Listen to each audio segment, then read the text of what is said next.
Welcome to the Programming How-To video. Let's review why we do programs in the residence halls. At JMU, we focus on experiential learning through intentional and educational programming. You will see the overall reason why we programming in the model as learn, grow, reflect. Let's break these down and figure out how these apply to college learning. College is ultimately about learning. We in ORL believe that learning is not confined to the classroom, and that a significant learning takes place outside of the traditional academic setting. Programming can provide opportunities for such learning to occur. College is also about growing. Can you find a student who thinks they stayed the same from first day of move-in to graduation? The college experience exposes students to a wide variety of ideas, people, and ways of looking at the world. Through such exposure, students change their outlooks and attitudes about themselves and others and the world. With all of these new experiences, they are also leading to growth.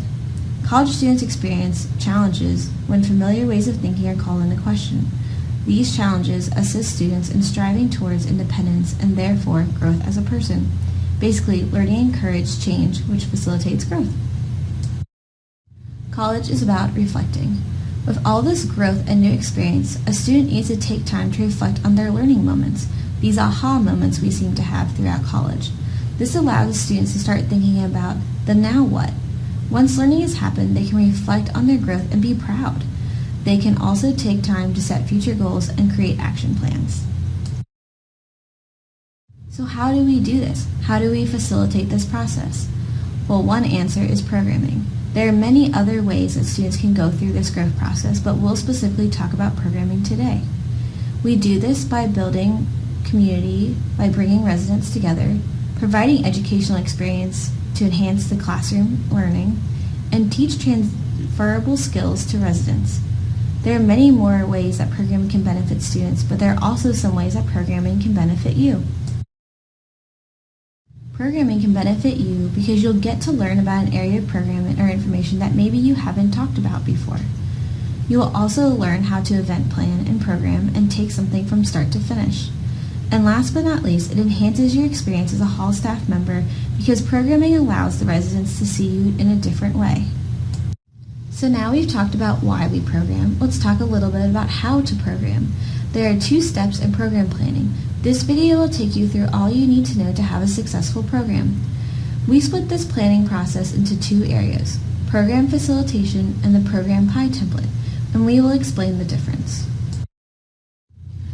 Program facilitation is bringing your idea to life in a program and what aspects you should think about to make your program intentional and educational. The programming pie template takes you through 3 steps that are easy as pie: preparation, implementation, and evaluation. This is the to-do list once you have your idea and what you'll need to do for your program to have it all be successful. These programming tools and models are located in your ORL manual in the programming section. Let's review the programming facilitation model first. You'll recognize these terms and we try to connect this to programming purpose. Hopefully that'll make it easier to remember. Through each of these steps we have an example of a community building program. Hopefully this provides an applicable example so that it all makes sense. When you first start thinking about your programming topic, spend some time thinking about how you would introduce this topic to your residents. This can be easy, fun, and interactive. It can be a TED Talk video or just asking them how this applies to them.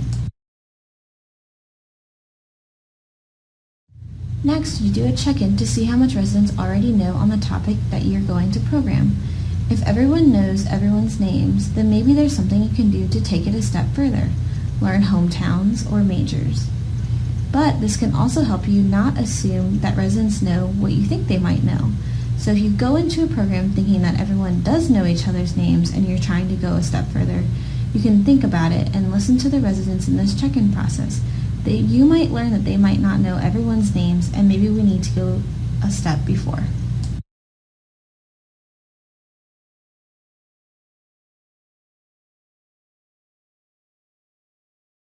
Next, we have the learn component of the model. Start thinking about what your learning outcome is. Think about what you want the students to do from point A to point B, and think about how you will accomplish this. Thinking of our community example, our outcome would be that at the conclusion of this program, residents will know each other's names. So how will I do this? I will go around the room and have everyone say their names and where they're from. Next, we have the grow component. We retain more information when it is experiential, so find an activity that applies learning. This is a great time and way to involve residents and promote interaction between them. So in our community building example, we would have our grow component as, after learning each other's names, residents will do various activities which will use their hallmates' names. An example of one of these activities is called the TARP job. Next, we reflect on the experience. This is a great time to add discussion questions, either informal and formally, to your program, and you can challenge an action step. So thinking about our community example, we can ask questions about their experience. So now that you know some more people in the hall, what will you continue to do to get to know them? Or what was this experience like? I challenge you all to make a lunch date with someone new.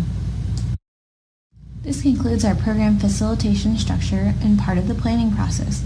We will now start talking about the PI template. The PI programming template helps you make sure that you don't miss a step when you're doing your program. And don't worry, it's as easy as PI. PI stands for Preparation, Implementation, and Evaluation, and we will talk through each of these steps here. So now that you know what you want to do for your program, you can start thinking about logistics. Where will I do this program? What will I need for this program? And when will it take place?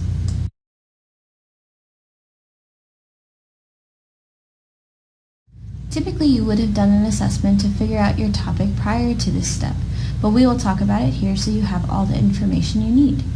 You can do a needs assessment in either formal or informal ways. A formal needs assessment will be some kind of survey you can send to your whole hall. You'll have written suggestions or questionnaires at the first meetings, or even have interactive bulletin boards that can give you ideas for programming. At this point, and in the way we explain this in this video, you would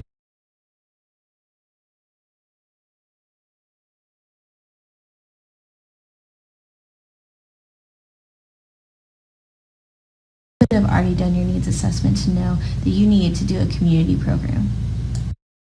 An informal needs assessment is just talking with your residents and discovering interests, needs, desires, and concerns that will benefit the community.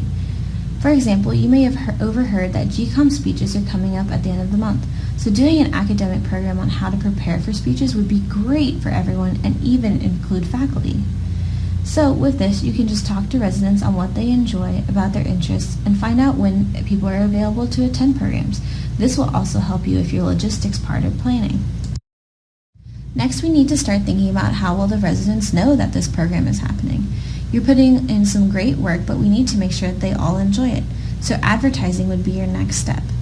You can advertise programs in a lot of different ways. Reach out to a program advisor if you have any trouble thinking about advertising ideas or creative new ways to advertise. At this point, you might have realized, I need money for this program. I need to buy some things. Take a minute to watch the Programming Money video and make sure you understand the DPO process. This is important if you need money for your programs, and make sure that you don't have to spend any out-of-pocket funds. So now you've done everything to prepare. You have your location, you have your materials, you've advertised, and you've gotten all the money you needed. So now let's talk about day of program. So when you get to the day of the night that you're going to have the program, remind residents of the program. You'll probably see them moving in and out of the residence hall, so just remind them again that this is happening. Make sure you complete any task beforehand. Is this getting a table or setting up drinks? And as you start thinking about setting up, we recommend that you go 15 minutes beforehand just so you're completely ready when residents show up. We're finally at the program. This is the exciting part. Make sure you start on time and definitely value everyone's time who has come. Welcome everyone. Introduce any guests you might have. This could be faculty members or program advisors. And introduce the residents to each other. Again, we can't assume that they all know each other at this point. Stay positive. Even if your numbers are not exactly what you think, anyone who's there is going to be impacted by all of your hard work. And then you get to facilitate your great conversation around whatever topic you came up with. Now we are in the evaluation portion of the programming model. Make sure you ask for immediate feedback from residents or just check in with them after the program is over. You can take note of who attended and how many. Also, this will help you complete the post-program evaluation on eRes Life. Don't forget to return any receipts to A section and also thank you notes. A thank you goes a long way. we asked RAs and hall directors what are some tips and tricks you have for people who are just starting programming. Again, this is not an extensive list, so make sure you reach out to a hall director or an RA that is returning who may have some experience of programming. Some of the things they said are that food and raffles are great incentives. Also, having students work for food rather than just putting it out. And they said that sometimes formal programs can be tough. Programs where students can come and go seem to be the most effective and well attended. Also, between all the programmers in your halls, hall directors, CAB, faculty and residents, and RAs, it's really tough not to overprogram or program on top of each other.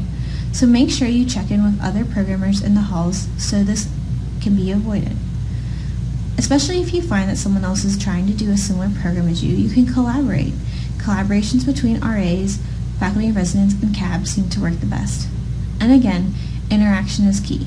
Having those interactive components at experiential learning is so important when doing programming. It helps students get engaged. To do is to learn, so as you figure out more tips and tricks, let us know and we can share with others. Thanks for watching our programming videos. If you have any questions, let us know. We here in FY are here to help you and serve as resources throughout the programming process. If you need anything, feel free to email jmufly@gmail.com and a program advisor will help answer any questions you have.